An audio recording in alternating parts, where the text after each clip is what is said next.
everyone. Welcome back to the Triforce podcast with me, Sips, and PFlax. Hello. How you guys doing? Hello. Oh, what have you had? Have you had a good week? Oh, it's gotten a bit drab here. yeah. But I've done a few things this week. I rode in a Tesla. Okay. Good Lord. I saw some tiny dogs. And Some very cute tiny dogs. And Right. I went out and had some food out, and it was a bit weird because of coronavirus attitudes. Some people were like, don't give a shit. yeah. Other people are like, don't sit on this chair for 5 minutes because I've sprayed it and it takes 5 minutes to settle in. Yeah. It's so wildly different out there. And the rain is working to keep me inside now anyway. It's so just maybe I'll never the go out weather's again. turned all boring and grey. I haven't seen the sun in a long time. I feel like it's just Well, just It's a grey. bit crushing now to realise that winter is here. I welcome it because we had a hot spell over here. It was for once very humid. It was muggy, which is unheard of over here.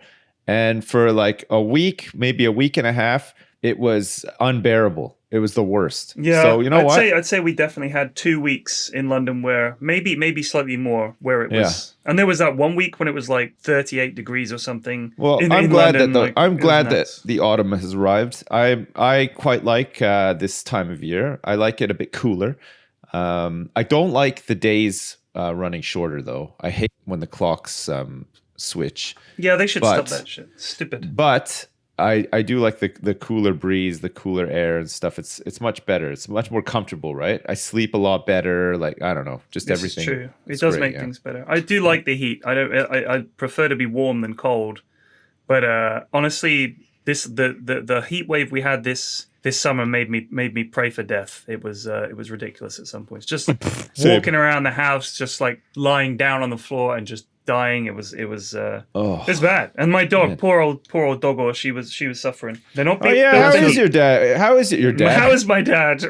We don't get many dog updates. You're not a typical dog owner. Most dog Nice. owners like never shut the fuck up about their stupid dog, but you're different, Flax. You Right. barely ever mention your dog. Yeah, she's chill. I tweeted a picture the other day of her sleeping in the dirty laundry basket that I brought downstairs to go in the washing machine. Nice. Because I don't know about you guys. I'm not a very organized person when it comes to doing laundry, and neither's Mrs. F. So we have like a laundry basket in our bedroom, and it just piles up until it's like a mountain of clothes. And then we're like, shit, we better do some washing. And then we'll spend a whole day Yeah. like doing washing, and you know, it's like then the tumble drying and everything. So I brought down like 2 full washing baskets of clothes to go in, and the dog just climbed in because she loves the smell of like old socks that have been worn, pants. So she slept with her face Oh buried, my god, she's buried like in a pair of she's my like one of pants. those guys. She is, like She's a one of those creepy sweaty pervert. weeaboo guys. Yeah.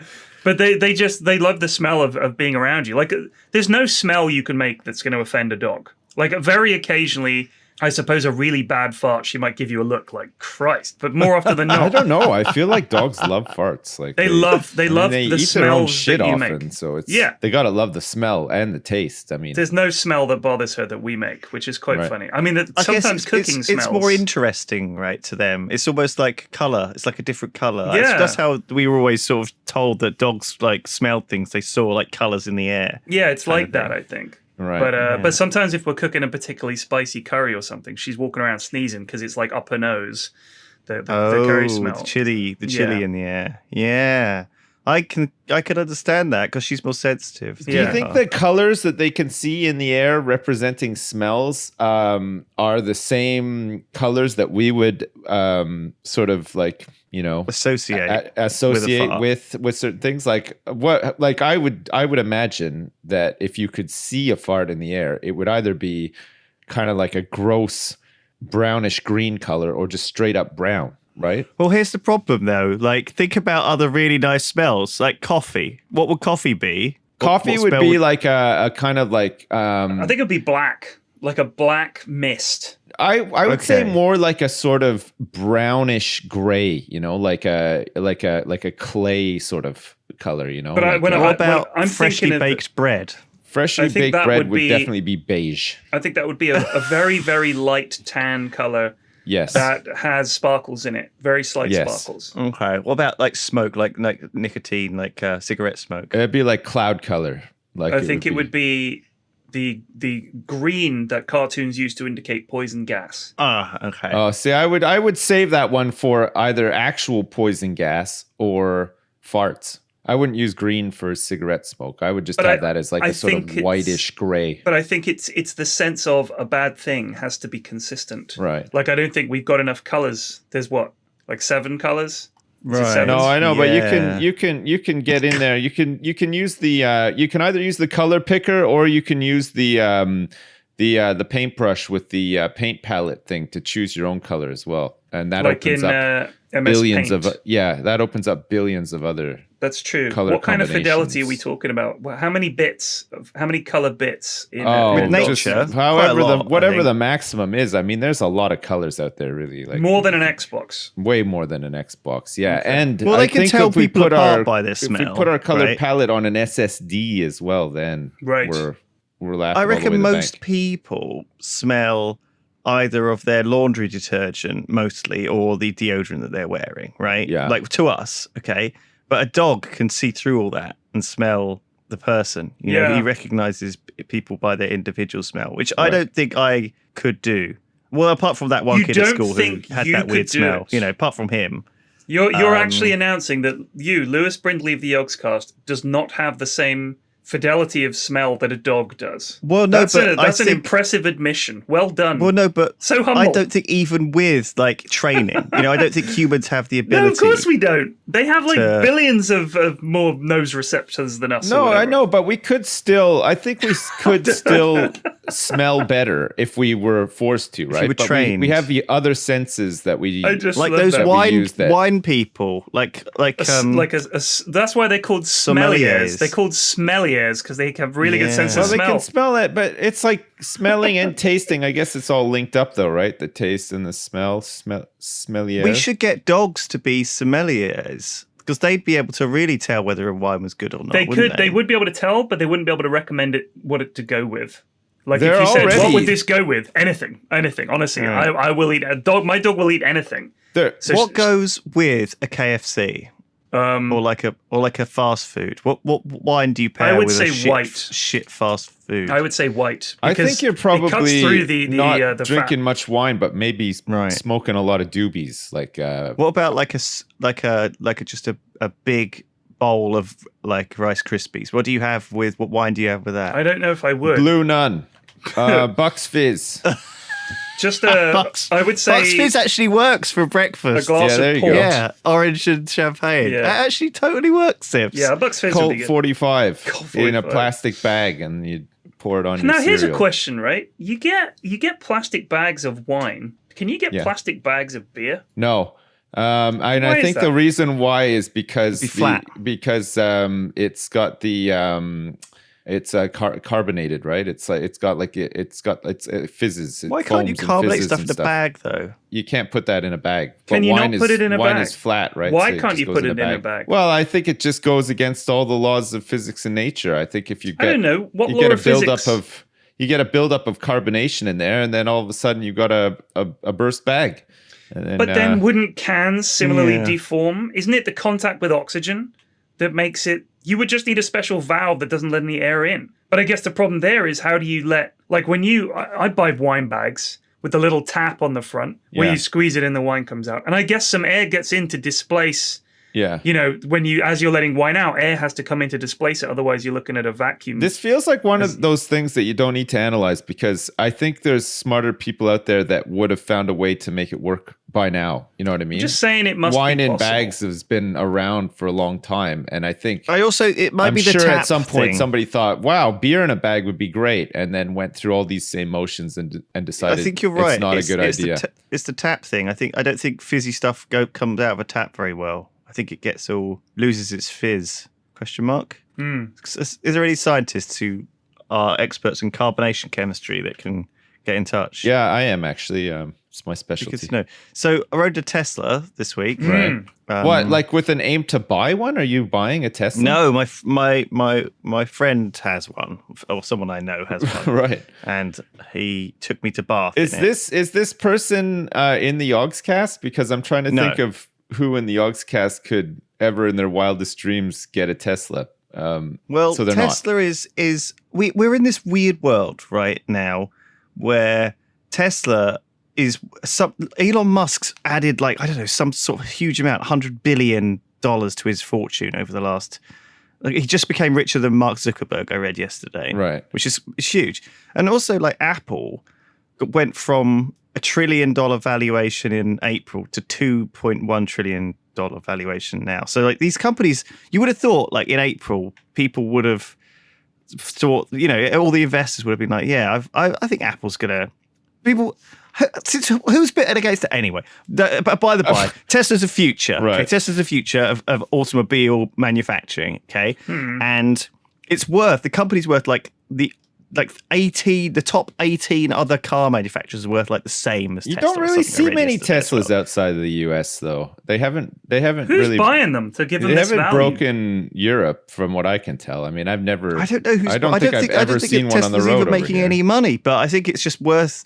People believe in Elon. Right. Yeah, but that's and the think problem. Is it's the value is based on their belief that he's going to invent something amazing rather than revenue, right? I can't believe that they make that much from fucking.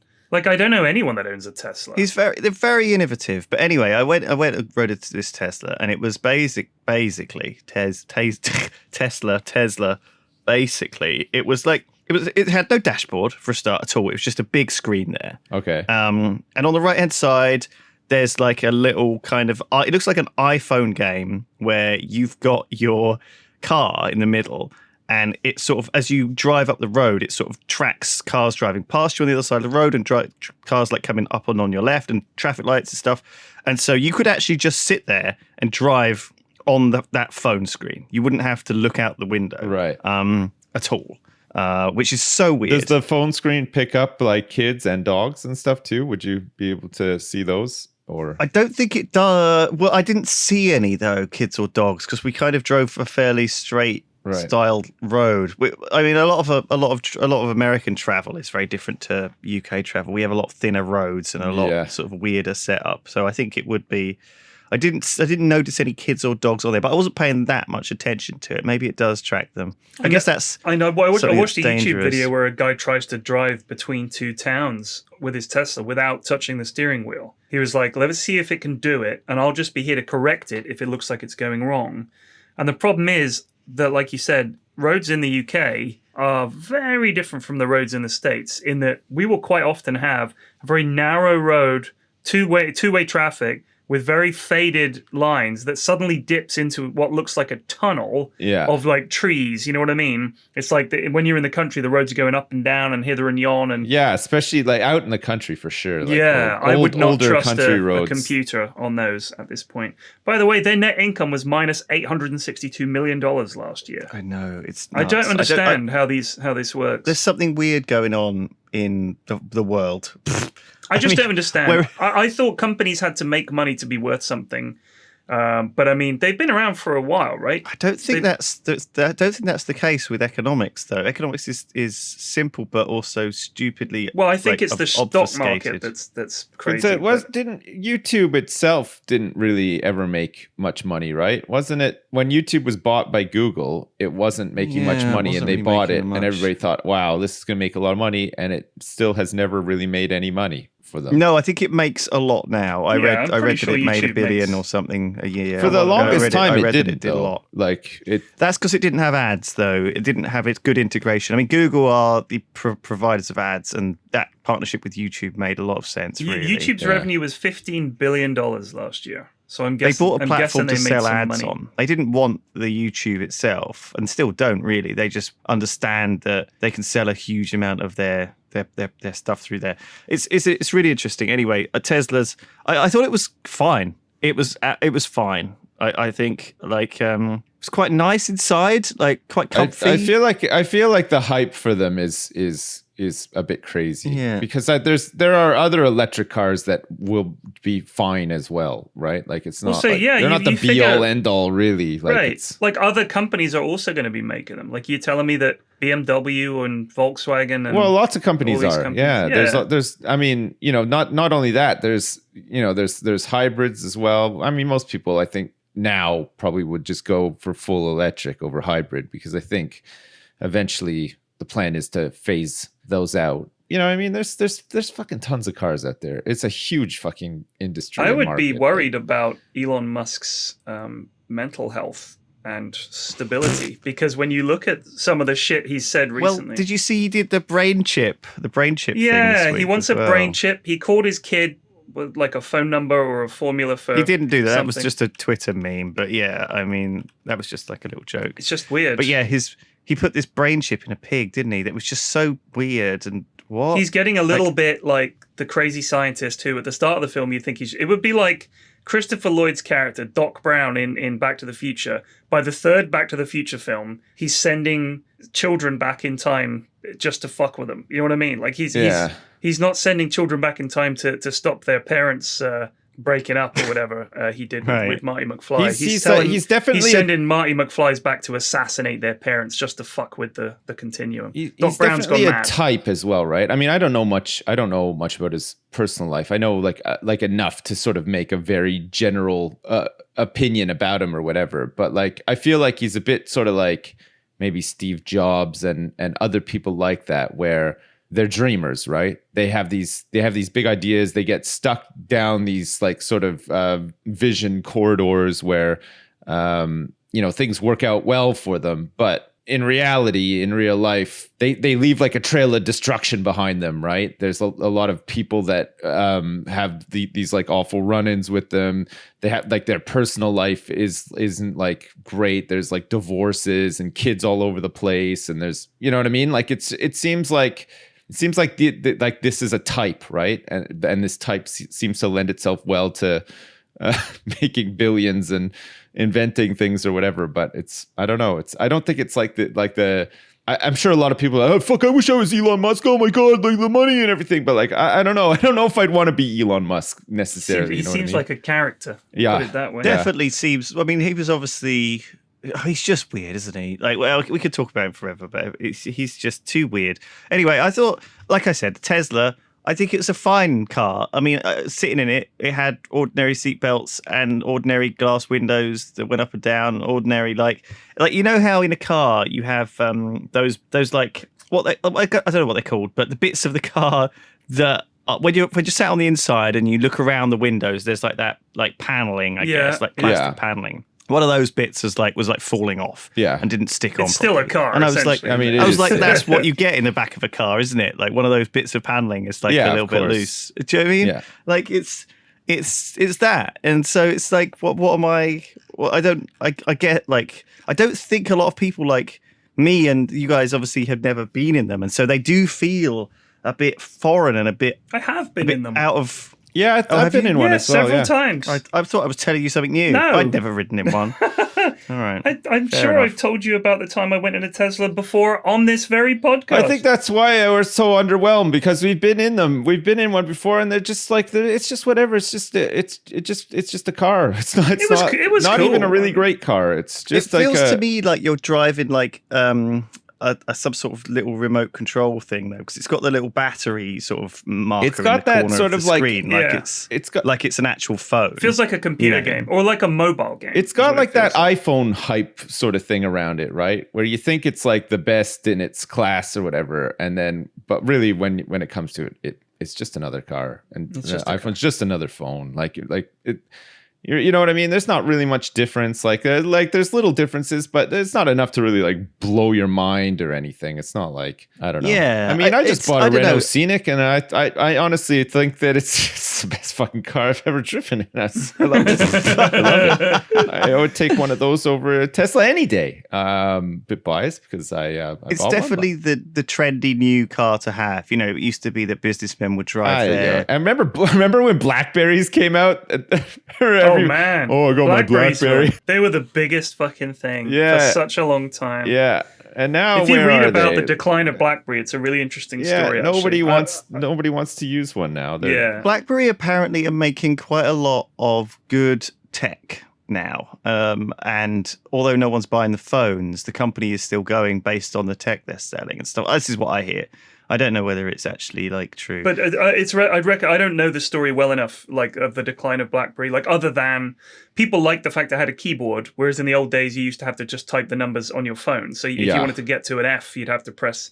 Let me think. But the keyboard was so small; it was like having one of those fucking watch At calculators. the time, do you know what I mean? like at their time in their sort at the height of BlackBerry popularity, they were ideal like business phones, right? Like, well, you had to have one, didn't you? Because they had their own BlackBerry messaging, which was the kind of prior to WhatsApp. You could get email. So it's like that's it. Yeah, you could. Like, hey guys, we're gonna go play golfing. I'll message you on my BlackBerry messaging. It's like, oh, you don't have a BlackBerry? We used to get them. Well, you can't play golf with this asshole. When I worked at the bank, they used to give them out to like people that were on call and like like the big money makers at the bank and stuff, walking around with your BlackBerry. But like, I don't know, like we just treated them like phones, but then like the higher up guys had like the fucking BlackBerry holster like on their belt and stuff, with their power suit and everything. Fucking hilarious. Oh, speaking of golf, I'm learning to play golf. Nice. I'm getting lessons. I have my first IRL. Is this because you played PGA Tour whatever last week, just for a week? This actually seems kind of fun. I guess you sort of have to socially distance though for that, right? So it's golf, dude. Your instructor can't come up behind you and hold both of your arms and touch press my his hips. pelvis right up against your ass and teach you how to drive. Not. That's the main reason I booked lessons during this pandemic. Yeah, to avoid awkwardness. But yeah, so I'm having lessons on Sunday for a month. We'll see how it goes. Nice. I'm very bad with anything that requires me to twist. Like I'm not I'm inflexible physically as I am mentally, right? I'm very rigid. So is Charles Barkley, and he doesn't seem to have any problems. Never a truer word. He seems fine. I've seen his beautiful golf swing. His technique is unparalleled. I will be the Barkley golfer of the Yogscast, so I'm aiming for that. I imagine you are one of those like wind up golfing sort of toys or whatever. It's like very rigid. Just like you charge it up and it spanks the ball. Yeah. I just thought I'd give it a try. We went golfing with Hat Films that one time. Remember, we went to the driving range and it was a mini putting, but the driving range was pretty fun. Oh yeah, the driving range. That's the thing. There's so many. Like I was driving back from Hampton Hill. I was impressed with everyone at the driving range when we went. I was like, wow, everyone can. It feels like something. Sorry. Please. To interrupt, but like it feels like something that's actually fairly tricky to do. Yeah. Hit a tiny ball with a small head on a stick. Even like playing tennis, I miss the fucking ball a lot, and I've got a gigantic thing, and I'm using my hand, not my sort of arms and back. I don't know.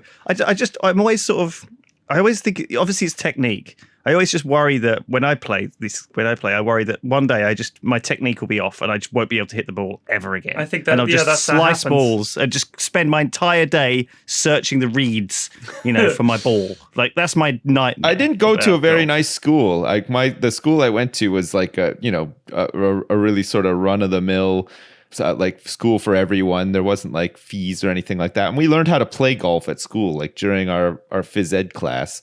For like 2 weeks, we had like our teacher taught us how to like, play golf, which is kind of weird, but actually pretty useful. It was pretty fun. We got to like learn how to drive and learn how all the different clubs worked and stuff like that. So like, I don't know, somehow I feel like I've had like a little bit of practice in golf, although it wouldn't help me in a real game of golf. I don't think I've ever played a full game of golf before. I don't think I have. I mean, I used to go putting like crazy golf, at my nan's, in Clacton on the pier and stuff. And I've done a pitch and putt once or twice when I was at school. But I mean, I feel like I'm not incapable, but certainly like I'm just very daunted by the idea of actually going on a big golf course. I don't know. I've just had the weirdest flashback. This is a memory I haven't thought of in a very long time. All right. It concerns a kid I was at school with called Dean. Right. And Dean liked to play golf. We would have been about 13. Let me get my popcorn. 30. This is a long un. It's about 13 or 14. And Dean was into golf. I'm ready. Now, our PE lessons at school were really shabbily organized, and there was no real attempt to improve those of us who weren't already good at sport. wouldn't really teach us anything. It was just running about on a field for an hour. And when it came to football, they stuck all the good players on one team and all the shit players on the other team. Or they would just say, Forsyth, you're in goal. And I'd be like, fine. And I would just stand there. And me and my friend William hated playing sport. We just wanted to be inside and play Dungeons and Dragons. And when the kids that were good would run towards us, we had a system of just charging at them and shouting and hoping that would put them off. That was it. So we didn't really care for Sounds sport. like a good tactic, Yeah. actually. And one lesson, Dean comes along with his golf clubs, and our PE teacher... For football? No, just for PE. He just turned up and he said to the teacher, I brought my golf clubs. And he was like, all right, we'll come and watch you hit the ball. We'll put you in goal. Yeah. But we weren't playing any sport. We just went down to the field and just watched Dean hit balls. And I was like, what a lesson. This is bizarre. And the teacher was just like goading him, going, go on, Dean, let's see if you can hit this one. And Dean would shank it. He'd be like, way. And we were also, God, this is the worst lesson ever. Subsequently, we go on the canal boat cruise, which was a trip that these two teachers would organize every year, where a bunch of kids would sign up. There's about 15 or 20 of us, I guess, on a canal boat for like a week. And we would go up and go along all the canals. There's this one area, someone will know what it's called. It's a series of locks, canal locks, in a row up a hill. There's like 20 of them or something stupid like that. It takes a whole day to get up there. Very hard work. Anyway, we're going along in all these fields, and we pull over at one point, probably because the teachers were drunk. They were drinking the whole time. And we stop for a bit. And Dean gets out, and he's like, let's... Cane Hill Locks. There you go. Okay. And he was like... hitting golf ball. He brought his golf clubs with him on this school trip, which is just bizarre. And he would hit the balls and we would go and get them. I don't know why. I mean, you know, when you're a young kid, you do whatever. So, and one of them landed in a cow pat. And Dean bet Adam that he wouldn't eat some of the cow pat. And Adam said, how much? And Dean said £5, which obviously when you're 13 and it was the 80s is a ridiculous amount of money. It's like a small mortgage. So Adam takes a piece of the cow pat back onto the canal boat, puts it, it's like an inch cube, puts it in a glass of water, dissolves it with a stick, so it's basically in a solution, and downs it. And Dean's like, bullshit, that's not eating it. And we were like, he consumed the chunk of cow pat. Like, you have to give him the $5, and Dean wouldn't. We went to the teachers. Now, we put this to them, and at no point did they say, for fuck's sake, lads. I just want you to put yourself in the mind of a teacher. Yeah. Okay? It's like a bunch of boys turn up and we're like, sir, Dean had a bet with Adam, because we're little, so our voices haven't broken. Dean and Adam had a bet. And, you know, we explained the situation, and the teachers sort of looked at each other and they didn't go, you boys are in big trouble. You mustn't eat cow. But they were like, no, I think I think he has done it. You'll have to pay him. And they're like as if it was a bet that they were really considering it. And they were like, well, did he? Because it is eating it the same as just drinking it? And they were like, I think you could say he's eating it. They were like, yeah, Dean, pay him. So Dean had to pay Adam the £5 because the teachers had heard the case and. Case dismissed. Found in favour of the plaintiff. Yeah, I thought it was. I'm so glad the teachers found in favour of him. They saw sense. God, because I feel like any time you hear these stories, the teachers just aren't interested. They're like, our school, the teachers were shocked. And that poor guy never gets his £5, but no, he did. He got his £5. Yeah, I'm sure he spent it wisely as well. Nice. I can't remember. Probably on like fucking some medicine. I remember we tried to go to the pub one evening. We were literally like, I think we were about 14, and Richard Marrow, one of the kids, who was like the bully of our year, insisted that he'd been served in pubs before. So we, like about 5 of us, got off the boat and snuck into town and went into this pub. And we're all standing behind Richard as he goes up to the bar. And the barman just put both his hands on the bar and sort of leaned over, like waiting. And Marrow goes, he puts his money, he goes, pint please, mate. And he just looks at us, and we're all obviously children. He's just like, just get out of here, boys. And we sort of left, and Richard was like, if you lads hadn't been there, 100% getting served, 100%. And he was like 5 foot tall or something, because he was just a little kid. It was so funny. God. Man. Those were the days, man. Those were the days. It was a different age. So there's this. So I constantly am shocked by history, right? Like these. You're talking about my childhood, and history comes to mind. Yeah, okay. These locks that you went to. I think it was these locks. There's like 28 of them. Yeah. Which have a rise of 237 feet, and it's obviously a time when what's the area called again? It's the Cane Hill. It's on the Avon Canal between Roud and Devizes in Wiltshire. So it's part of this sort of Bristol I think that's it. to kind of London canal system, I I guess. think that's it. Between Bristol and Reading, actually, yeah. And so obviously they were shipping stuff back in the early 1800s. They were shipping all sorts of stuff along canals. That was the main, thing that people used to ship stuff. And so they built this ludicrous series of locks. There's a picture here of 16 of them going up a single hill. You can see the 16 locks. Locks, I don't know if you've ever been through a lock on a river. It takes fucking ages. It does, yeah. Go through 16 of them. Fuck. Yeah, I mean, that was we had to set a day aside for that. Like we were just, and it's not like a two-way system either. You can only go one way up it. yeah, you got to go up. Do you know what I mean? Like, how do they do that? Do they have like a day where people go down and like a day where people go up? I'm not Like, sure. Or maybe it's only one way. Maybe mostly people just take stuff from one end of the lock to the other. But they get their boats back. I don't even understand how locks work. But I don't really understand how a lot of stuff in history worked either. Like we've been playing Crusader Kings and this week, and I really enjoyed Crusader Kings 3. It's a really cool game, by the way. Played Crusader Kings 2, didn't like it. Well, how could you not like 2? I spent a long time learning it, and I was frustrated by both the controls and everything about it. It was kind of like just really fiddly. Anyway, I played Crusader Kings 3. I understand initially didn't like it, but I got into it, and I really like it now. Right.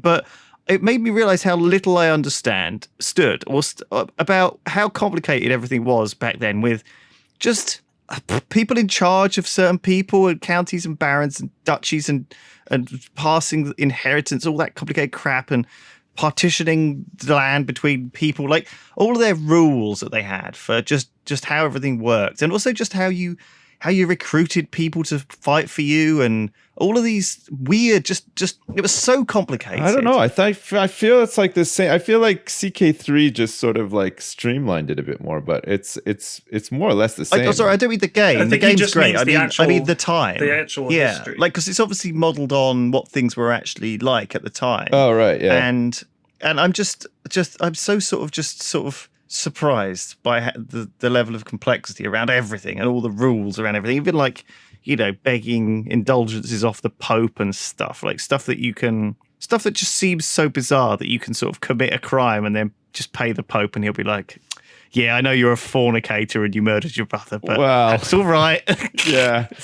But what amazes me is that this was the way things were for a very long time, was that you inherited power, that the rich stayed rich and the poor absolutely stayed poor. Like there was no social mobility for a serf, other than I guess they might become a squire. I don't know if that was a thing you could do. Like most people's life was just one of grind. And if you were summoned to war, you had to go, even if it was a bullshit war, and that was it. And people were just like tools that the landed nobility used. First of all, like that's still relatively the same. We got Elon Musk, who is the king, has all the money in the world. Right. He's never going to have to work a day in his life. Elon Musk, and we have people every day grinding, doing shitty jobs just to make a living. And if we go to a war, they could just summon us to war. No, they can't. It's the same. All right. First of all, you have the rule of law, which means that if the prime minister killed someone, he can't just go to the Pope and say, sorry. And the Pope says, no problem. Thanks for the money. That doesn't happen anymore. It doesn't? The Prime Minister... I'd love it if it did. You don't inherit as much, and we still got inherited. It would just be this queue of politicians all the way around the Vatican, wouldn't it? Sorry. I mean, Berlusconi would just have a chute going from his office to the Pope's office, and he just puts money down there every day, just sliding down the chute. Just like recorded himself. I didn't believe that. Sorry. You got to make it a bit more sincere. Sorry. Okay. Like, it's not quite... I mean, obviously, we've got problems and corruption and everything, but geez, it's not like it used to be, I love that. I love that thing with apologies as well. That was always the thing which I learned. It was that you just had to make it sound sincere. You didn't have to mean it. No one ever says no one ever says say it and mean it. They say it like you say it like you mean it. Yes. It's not strictly the same as it used to be, but I think I think like the spirit of how it used to be is still alive, right? Like I think you still have, like you said, corruption and stuff like that. And it seems to be like a different. There's definitely a different set of rules for people that have like a lot of money and power, right? Like they can but get away I do with think more that and do things that your average Joe there couldn't is. do or I'm get not away saying with it's without great. Of course. backup and whatnot. I mean, I'm not saying we have a perfect system, but I think if you look at the average person's life now, as opposed to the life of a medieval peasant, and I'm not just talking in terms of healthcare and phones and, buses and TV, I'm just saying your rights are far, far greater than the rights of a peasant. I mean, they fucking killed you for all sorts back then. And loads of people had power regardless. There was no way to hold them to account. There weren't independent bodies. I mean, you never hauled the king before a bunch of other nobles to publicly answer questions about what he'd been up to the way you do now. I mean, if geez, we have investigations into things and committees and everything. So there's oversight that there just wasn't. I mean, essentially, the king was chosen by God to be in charge. So therefore, whatever he says goes. It was pretty nuts. And it's crazy. They could do whatever they wanted. I went on a relating to this somehow. I went on on the weekend. I took my kids and my wife. Well, we all went together. I didn't take them or force them. For the record, you put them in chains. We went on this boat trip around the island. It's like a scenic tour, and it's for people who like aren't from here or whatever. But we went on it because we thought it'd be a bit of fun. It's like 2 hours. You go in this boat, and it just sort of goes around the island. You just see like the island from like a different perspective. Lighthouse. Yeah, there's like the lighthouse. There's lots of really nice like houses on the coast. There's lots of history and stuff. So so Sip sent me the calendar of Jersey for Christmas. He always said to me every year. And so over the course of the year, I feel like I've done a round trip because it's basically coastal shots of Jersey. Yeah. So I feel like I've taken the tour over the course of the year. Yeah. But carry on. So we're going around and looking at all these places, and you get to certain like bays around the island, and they're built up. There's either hotels or nice big houses, like multi-million-pound houses owned by rich people or whatever. And there's this one particular house that used to be owned by Nigel Mansell, the race driver. Saying Nigel Mansell is like saying my British childhood. Yeah. So anyway, he used to live over that here. Mustache. And his mustache. He moved away a couple of years ago, and he sold his house for like 15 million or something like that.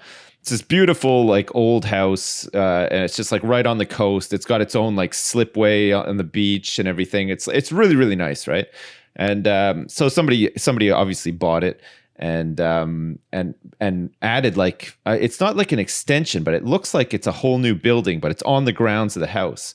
But it's like not at all like the original house, right? Like the original house looks like a kind of like a really nice old like Victorian house or something, like these old like estate houses that you get like across England or whatever. It's kind of like that. And then the new building like right next to it is this just like it's all black and it just looks like something out of the future or whatever, but it really doesn't match with what's there already. And it looks like a little bit garish, like on the coastline or whatever. So the guy doing the tour was like, it's a shame. It looks nice enough, but it's not really with keeping with like the theme of like the coast and stuff like that. And I just sort of, my wife and I looked at each other, and it was one of those where it's just like, yeah, well, I guess you just can do whatever you like when you have like, 20 million. Like, no, nobody's going to say shit to you, right? Like if you want to like paint your house pink, you have to fucking sign 1 million forms and get it through planning and bylaws and this and that and the other. But when you have like fucking 50 million and you own a house on the coast, whatever, do what you like. You could build some of those grand designs. You can just big black fucking cube. go for it. I honestly think like they probably were like this kind of modern, cool design. But I prefer the ones that blend in. Like you see it a lot in Scandinavia. They're very much like, we want to build something that's hidden, so it doesn't spoil that view of the landscape. I like stuff like that, and I like old stuff as well. Like I like that sort of like like the traditional looking Romanesque pillars. No, not so much that. It's more like if you go out into like the English countryside or whatever, like I don't know, I feel like those sort of like traditional country looking houses like fit perfectly in that setting, right? Like you don't tend to go out there and just see like in the middle of a field like a 5-story high rise, like a flats that look like they were built in the 80s. Exactly, yeah. You know what I mean? Like I feel like, I don't know. I prefer that. No, I agree. You're expecting a country house, and if you see one, sure. Yeah. It's like if you're building a house in Bath, you have to sort of make sure it fits in with their Bath stone kind of style, which is fair enough, right? Like they want to keep like a certain aesthetic to the area and stuff like There's that. There's a lot of laws about that. Yeah. But I assume round the back of this sort of place, maybe because it can only really be seen from the sea, it's maybe a problem. But I don't know. I feel like probably somebody turned up and said, we're not really sure you can do this, and they just said, well, here's 70 million, and they're like, yeah, okay, go for it. You know, like it's just, I don't think there was like really much convincing there. Like, even though I don't know. You know what? If you go on those property websites, like I like to browse around them sometimes and think, man, let me see some houses out there. Oh my god, it's not just you. This is a thing which millions of people are addicted to. Of course. Looking at like houses. It's because of these property shows and stuff. Like people are obsessed with like property porn or whatever it is. Yeah, it's just interesting. But the ones I like to look at are the ones that are really dilapidated and would obviously cost millions to put right, but which are huge pads with massive tracts of land. But it's kind of like the house in the money pit. You know what I mean? It's like falling apart. You know that if you step on, oh no, don't use those stairs. It's like, it's like that. It's just like falling into disrepair. Those are always very cheap, but I think you'd have to be minted to turn those out. And then you see these houses that are obviously incredibly wealthy people live there, but it doesn't look like they live indoors because everything is just so, and I know they've done it for the pictures, but at the same time, there's no element of humanity in the building. All these rooms are perfectly beautifully furnished, but you don't get the impression anybody actually lives there, which is kind of sad. But my other favorite thing is, and there are a bunch of Twitter accounts that do this and Instagram posts, terrible properties, mainly in London, that are very high priced. And one that was doing arounds a couple of days ago was a flat in London somewhere, and it's like £800 a month, and it's all one room, and you've got the bed is raised up as sort of raised bed over the toilet, which is just a little tiny, like so narrow you would just be like your shoulders would have to be in to sit on the toilet, which is under your bed. Right. And then you've got this sofa opposite that, looking at the bed, and then to the side of the bed there's the kitchenette, which looks like it's so narrow you couldn't really open the oven door. Like everything would have to be at an angle that you did in the kitchen. And there's a shower in there. This is like claustrophobia porn, yes. though. This is like, it just makes you uncomfortable. But next to it's like a horror movie. It is. Some people probably really like that. Well, some people are, I'm very lazy, so this would be perfect for me. But there's a shower next to the sofa. So you're on the sofa and there's the shower cubicle like to your right. Like that's the shower. And then there's one window. And I just thought, £800, like people must be renting these properties. If you are living in a box room, please do tell us. I'd love to know more. It's fascinating to me, the situations that people find themselves in. But obviously you must have been to visit it and thought, yeah, this will do. In which case, what were the other ones you'd look like? What was so much worse about them? I would hope this box room is in a fabulous area, because at least that might make it reasonable. But for instance, you couldn't bring anyone back to your house. There's nowhere to turn around. The bed didn't really look like I would trust it to support two people. So I don't know, if you're going to get lucky at all. But it just shocks me that people are living this way. I think people are often forced to. Yeah, no, of course. Just because they don't have time, they've run out of time, or maybe they've not moved a long way and not had a chance to look at it. No, these are always young people. And nowadays, instead of, like, my dad bought his first house in London when his first job. He got a mortgage and it was like £3,000 or something for this house. And at the time that was like, £3,000. And it was like, he bought it because you just turned up at the bank and put down a very small deposit. And they were like, yeah, you earn this much a year. Here's a mortgage. And there were loads of properties. Yeah. Whereas now it's like, there's fuck all places to buy that are cheap. You see all these new developments going up in London.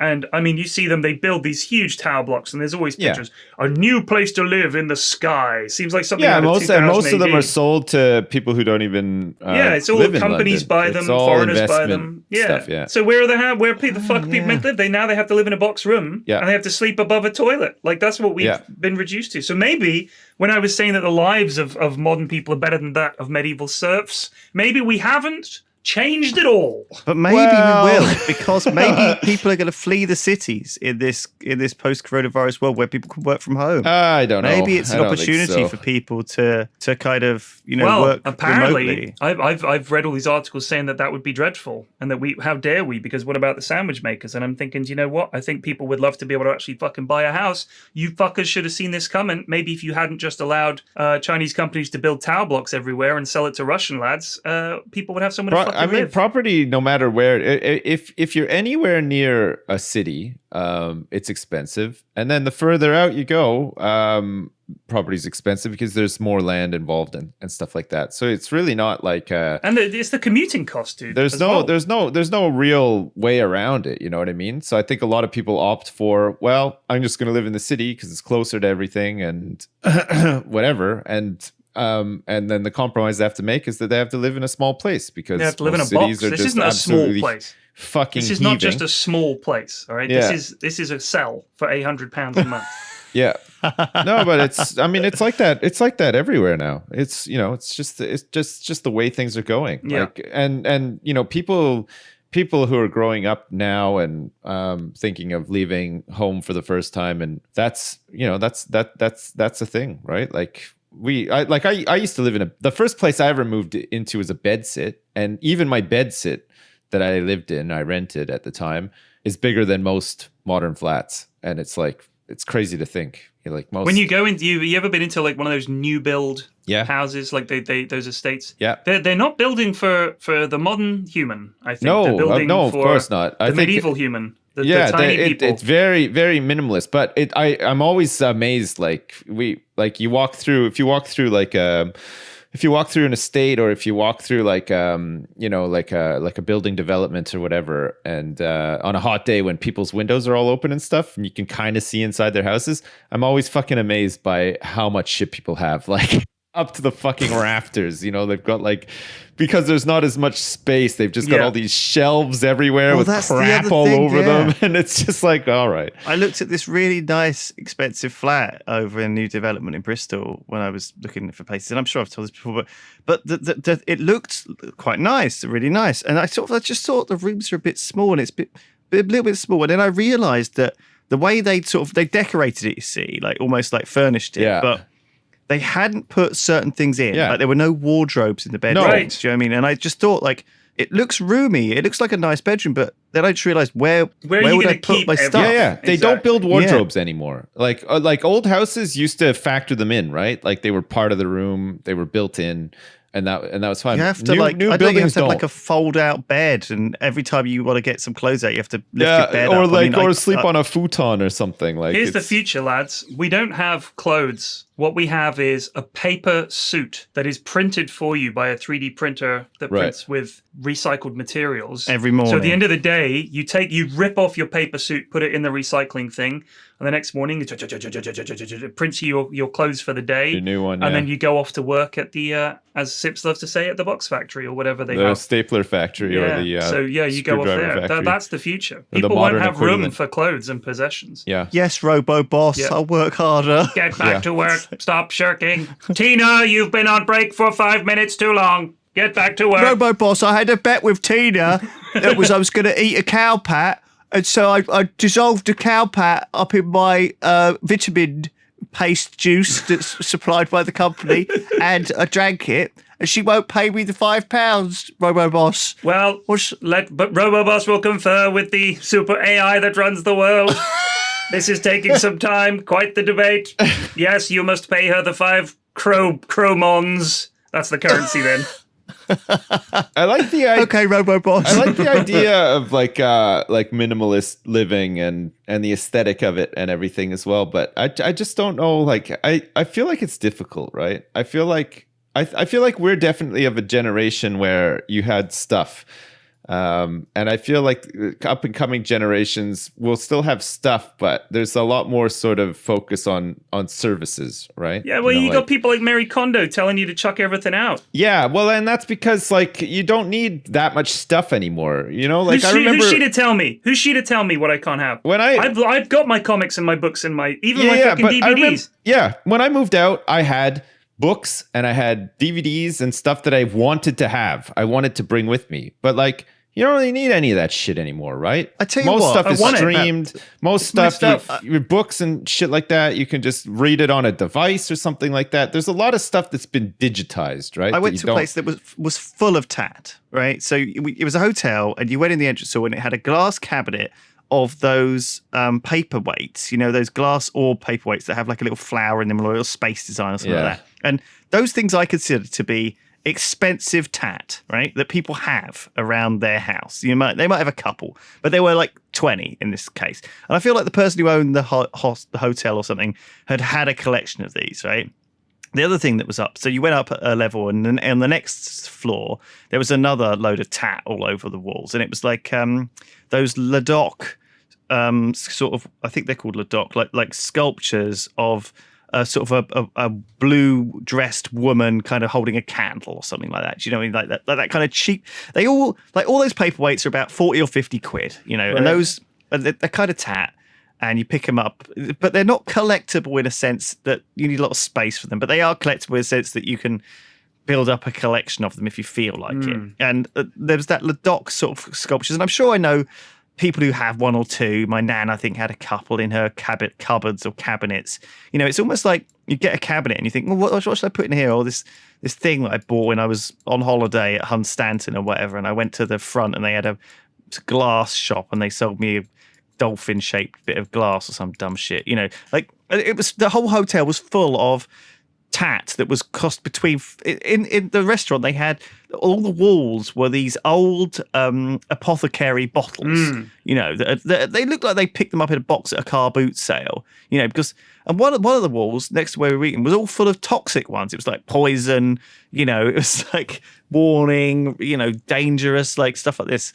And I was just like, this is kind of like shit. I just hated it. I just didn't think it was nice, and I can see why it's all been dumped in this sort of hotel, because it's sort of, that's the kind of place that you want to decorate with this sort of stuff. I don't know if you do though. I mean, I feel like, I don't know. Get that shit ordinarily out of there. Like, it's crap. It's like, but it's not worthless crap. It's not like bin crap. It's like crap that's kind of worth a little bit. It's almost like too much. But it's too much hassle to like sell on eBay, you know, because like each of those Ladocs or whatever pottery sculptures, you know, maybe you'll get like 20 quid for, but you'll have to spend 20 quid to ship the damn thing to someone. And so they're all like that. I feel like it's like stuff that's just too valuable to throw away, so you keep it, and it's sort of you always end up with loads of that, you know, like old phones or old consoles. It's like stuff that you paid decent money for, and you can't bring yourself to throw it away, but no sort of charity shop will accept it, and it's too much faff to like sell it. I don't know. Sometimes you can take it to cash converters or whatever, but I don't know. Like, do you know what I mean? Like, they're the stuff that people build up, I think, and just end up holding on to. I suppose one of the reasons I have things. I'm just, interestingly enough, I just got an email from Google giving me my Google timeline for the last, you know, it's just updating me. Hey, you can check out where you've been. In the middle of July. In the last 6 months. In the middle of July, there was a week where I didn't leave the house for 4 out of 5 days. I just stayed home. Nice. I didn't move. And then I'll randomly... Living the dream. Yeah, I know. And then there'll randomly be me going into Twickenham or pop into Richmond or going into town. But then for the most part, not really leaving the house, like at all. It's pretty cool. It makes me very happy to see. Oh, there was when I went out in London. I remember that. Yeah, I went to the pub. back in July 23. I don't have a lot of shit. Most of my shit, I I have a computer. I have a desk with a computer, screens, and stuff like that, which I use for streaming and whatever. It's also my Your hobby. kids have a lot of shit. My kids, Holy crap. my house. I'd say 95% of the stuff in my house is my kids' stuff. Oh, they have for a real. lot of They shit. have so It's much crap. crazy, yeah. But I mean, me and my wife aren't very. We're not really like, we don't have stuff. You know what I mean? We don't collect anything. There's nowhere to put it. Well, I mean, we can find Even if you space wanted to to have put stuff. it, but we just never have been like that. We've never really collected I anything. thought you said that your garage was full of stuff. It's full of stuff, but it's just like outside stuff. You know, like kids. It's like the air fryer and stuff that you think you might just use. shit. But There's you a don't. couple Is of the bits air and pieces fryer like no that. longer in regular use? No, the air fryer is in. We use it. I'd say like 2-3 times a week. It's great. Oh shit! We I are might get air one frying like because- crazy. Well, I was going to get one, but I thought that you never used yours. So I No, didn't. they're good. They're really good.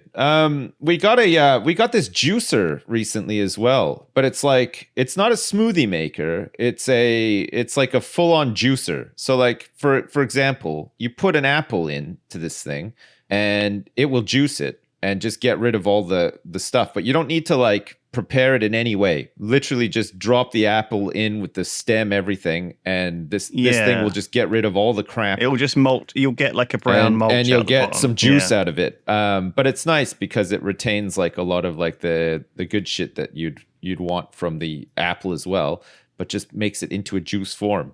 But it's quite nice so you can make like mixes and stuff. So you could put It's good for the kids. you I put an guess, orange yeah. in there. But the nice thing about it is that it's really easy to clean and it's really easy to take apart and put back together again. So it's like, and we have an apple tree. So this year we want to not waste a ton of apples. So we want to actually like normally we eat them, but there's so many that we can't eat all of them and inevitably they Cider. go bad. Make some cider. Well, I want to Sip make some cider, yeah. But in the meantime, because I'm not really ready to make cider just yet, we're gonna juice them up. And What's holding you back from your cider making dream? laziness? Just sheer 100% laziness. Also, how much you've got one? How much? I know where you live, and I didn't even know you had an apple could fit an apple tree in there. And how many apples are you getting off of it? Like, also, you don't get that much juice off of an apple when you put it through the juicer. You get like quarter of a glass. I know maybe? that's it. But there's so many apples, you wouldn't believe it. Like, Really? the value you get from one apple tree is immense. Just one I tree didn't know. can produce so You know, much I fruit. might have to get myself one of them as Speaking well. of oven appliances, my God. oven, my kitchen appliances, my oven broke last week. Is it Had to get electric? repaired. No, it's we won it in a competition. Just when we were having the kitchen redone, Mrs. F used to enter a lot of What? online competitions. Right. And Right. a lot of them don't have a huge number of entrants. And if you enter enough of them, Most people you are can win scared some to pretty enter cool those shit. things. Right. So There is like this subreddit of people who do this sort of Yeah. stuff. Yeah, there's a bunch of people who Yeah. just subscribe and Wait, just so get free she stuff all the she time. won an oven. Dude, and the she oven won was a s- delivered to your house, and at no point you thought, "Hang on, these people are here to kill me, or this is a scam, or this are you isn't talking legit about? in It's a some fucking way." oven. Or I know, but like, I mean, the day and age we live in now. I mean, we No. had we had a thing. What are you We had a talking warning about? the other day that somebody was pretending to be from the electric company, and he was like, forcing Wait, his so way let me into get this houses straight. and stuff. Anyone comes to your house Yeah. and you think they're there to kill you. Yeah. What are you in witness protection? No, but I just don't.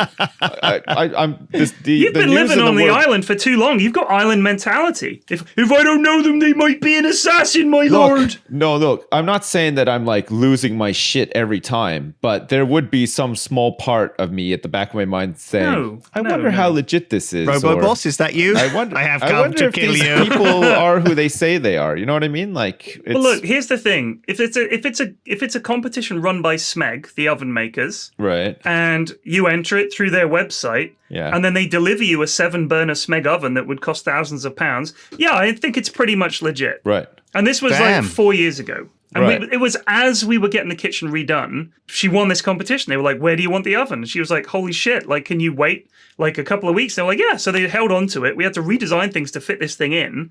It's huge. Like, there's no way we would have ever bought an oven this big if we literally won it. We got super lucky.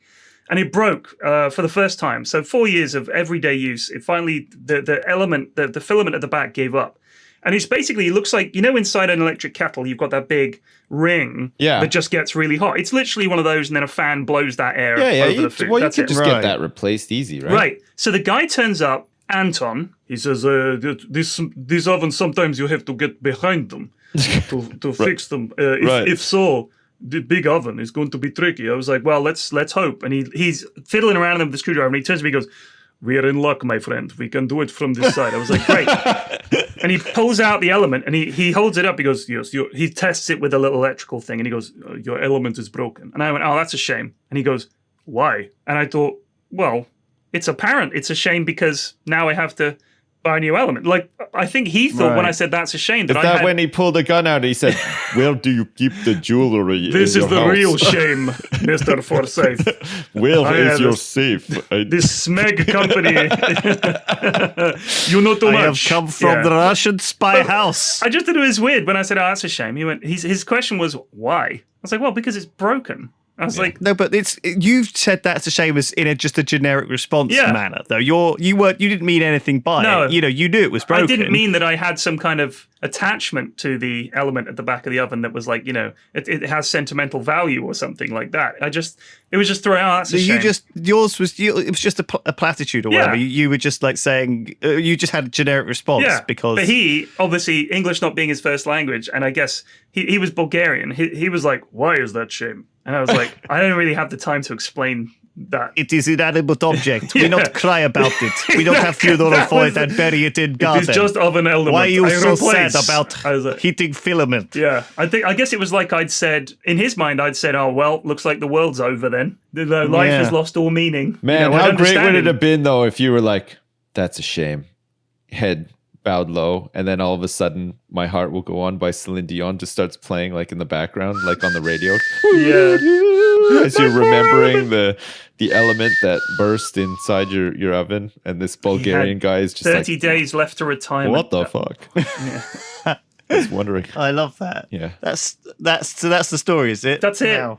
It's not exciting. So, he replaced it. That's great. So wait, Job done. this oven, your Smeg, has life. 7 burners on it? Yeah, 7. Fuck. That's and crazy. 2 ovens, and then it's got a grill, and it's got a bit where you keep. We just got the standard 4, but honestly, the place I used to live before we bought our house, we lived in an apartment that was hooked up to. We had a gas combi boiler, and then because we had the gas line, we also had a gas oven. And holy shit, man, gas ovens are the fucking best. Like you get so much like heat control, and the food just tastes better. And like I wish I could get gas like hooked up to my house so we could get a gas oven again. What are you talking about? You're the guy who doesn't want to have a microwave because you think it's going to irradiate you. You don't want fucking gas piping running through your fucking house. That's like number one thing that I'd get rid of, right? Yeah, that's exactly what I'd expect a filthy microwave lover to say about gas. Just another big scam by Big Microwave. Oh, I live out of that microwave, baby. I don't need no oven I bet you do. You know what? One time we won a holiday while we were on holiday. Like we were on holiday, and they called up to say, "How are you winning all this stuff, dude?" I'm telling you, Mrs. F's old job used to involve a lot less actual sort of like now her job is much more involved. Yeah, no, literally, it was a lot of progress buzz. Right. So she would just enter competitions all day long. Yeah. She just entered them. And we won loads of stuff. If she ever gets a job where she's not doing much, can she enter me and Lewis into these competitions alongside you ridiculous. As well? Because we could stand to win big, all three of us. Kidding. It's a lot of fucking work, though. It's actually a lot of fucking work entering all these competitions. You have to enter hundreds of competitions in order to win one weird thing, right? And you'll end up winning like a year's supply of toilet paper or something. Well, we won a meal at a Michelin-starred restaurant. Right, I would not trust that one either. That would be why? What are you talking about? I just wouldn't trust it. Like, what is there not to trust? This is what I don't understand. I don't know. What is there not to trust? These guys don't belong here. They got a free meal in the competition. Was it just like a voucher or something? No, it was like arranged with the restaurant. So they made a booking. Like a certain time and everything? Yes, they said, when do you want to make a booking? We told them. Oh, man. It was for 4 people. They booked it. They said, this is the budget. So basically what you're saying to me is the hitman knows exactly where you're going to be at the exact time that you're going to be there and stuff. You're crazy, Flax. You're gonna get yourself killed one of these days. Dude, do you It's think true, we oh my live in God. some dystopian nightmare hell where people are just like corporate assassins are waiting around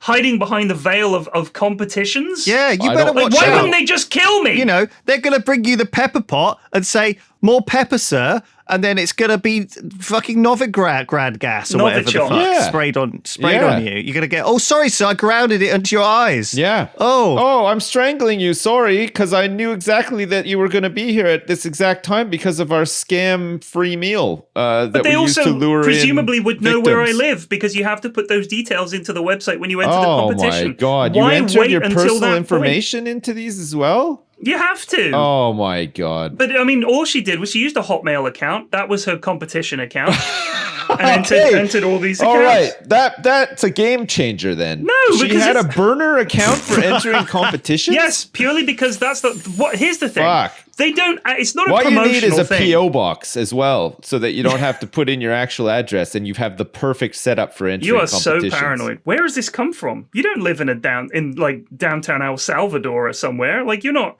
surrounded by murderers and kidnappers. You live in Jersey.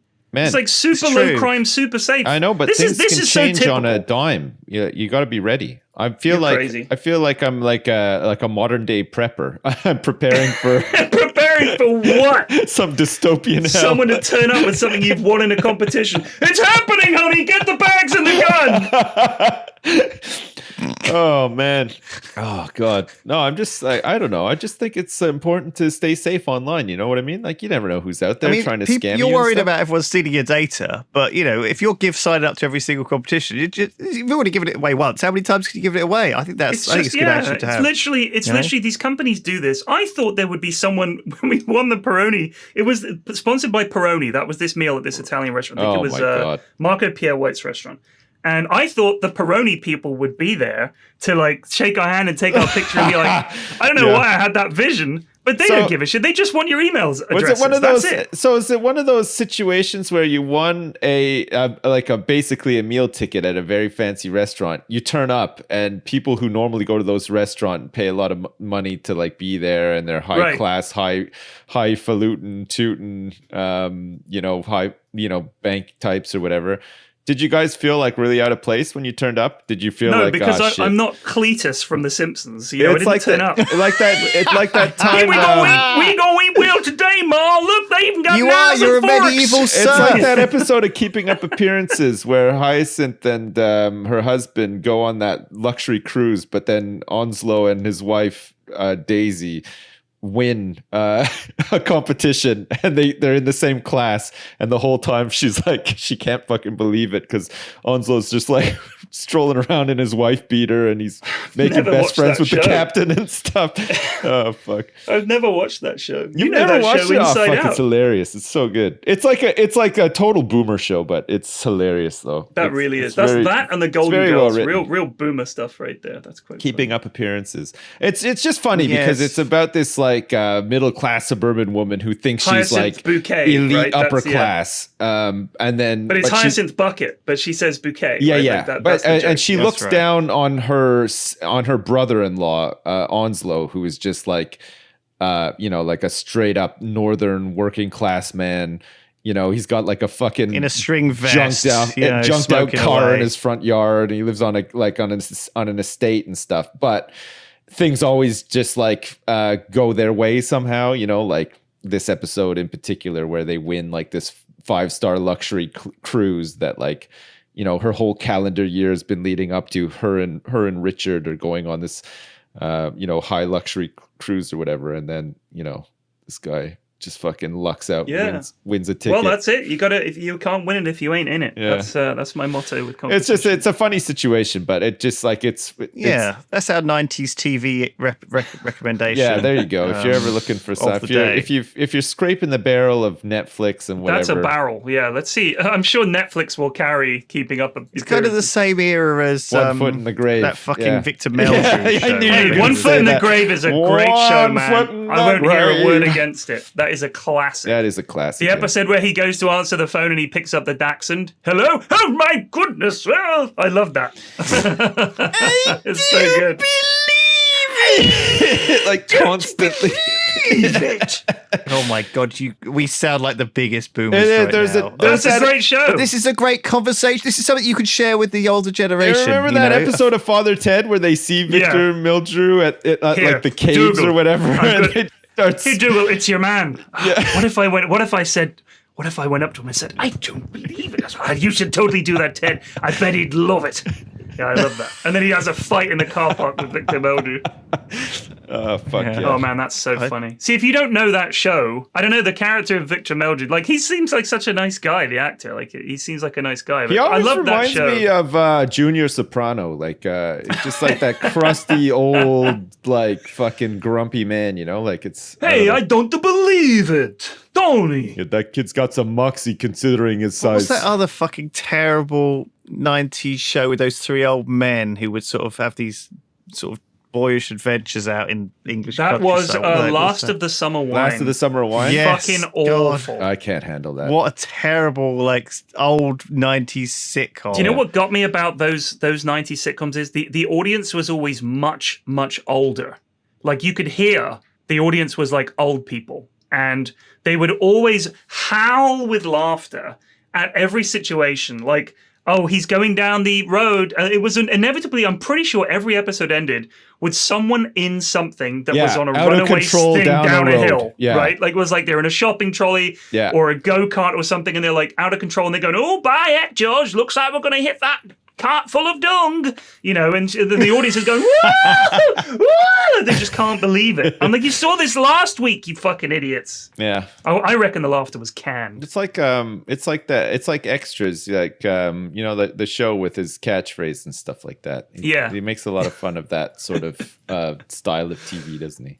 Yeah. And that, I think Last of the Summer Wine is like a perfect example of that, right? I don't know if it was it catchphrases? It seemed to be just like a bunch of old farts. I think there was like some catchphrases, but I think you had to watch them to know them. Yeah. Something. Well, it sort of had these old boys in it, and I think they sort of gradually died one by one, and they kept replacing them like Doctor Who style. Yeah. Wasn't what's his face from fucking Fools and Horses in it at one point, or did he have a spin-off series? Del Boy, David maybe. Boise was in it, I think, or either wait, not that David or Frost. Boise got a spin-off series off the back of Fools and Horses. There's such a lot of this old. We talked about that It's before, kind of for like sure. warm. It's kind of like a warm blanket. David 90s Jason, sitcom TV. David Frost. Do you know what I mean? David Jason was in a show called Frost. That's why I got confused. Right. Oh was- yeah, that was the detective show that you know, we always watched on a. It was always.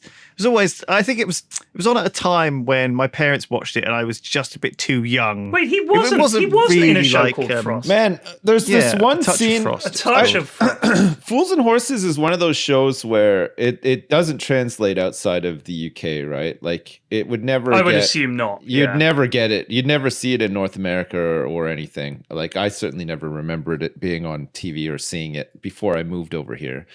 When I moved over here, it used to be on like UK TV Gold and shit all the time. So like I've pretty much, I think, seen like almost every episode of that show just from it being on at various times, like during lunch hours or whatever. But man, there's always this one scene that every time I see it in that show makes me laugh. And it's that episode where like you know Rodney's like driving down a road really fast, and I think is it Trigger? Is it Trigger? Was that guy? He's the stupid one. Yeah, the guy that always calls him Dave. Yeah. Dave. Yeah. Yeah. He's outside like I don't know, sweeping a driveway or something, and the car runs over his broom, and he turns around and goes, "Easy there, Dave." It's just like the whole fucking thing is so fucking stupid, but it kills me every fucking time. You're going to be a wonderful old man. It kills me every time. I don't know what it is about the scene, but it's just perfect. I don't know why, but it's just so fucking funny. Go and watch some 90s TV, guys, if you it. haven't watched it, because some of it is garbage, but I'm sure there's probably like an TV as IMDb well. ratings graph, and some of the episodes are probably amazing. Yeah. Father Ted, Keeping Up Appearances, Last of the Summer Wine.